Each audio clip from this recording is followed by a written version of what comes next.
Хайдар Бигичев, сын механизатора из семьи в Нижегородской области, где росли 8 детей, мог бы стать рабочим. После армии он обосновался в Москве, устроился на завод, но решил поучаствовать во всесоюзном телевизионном конкурсе «Алло, мы ищем таланты».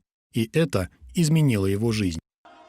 В 1971 году ректор Казанской государственной консерватории Назиб Жиганов организовал прослушивание Хайдара Бигичева, и его зачислили в вуз. С 1977 по 1998 годы Хайдар Бигичев – ведущий солист Казанского государственного театра оперы и балета имени Мусы Джалиля.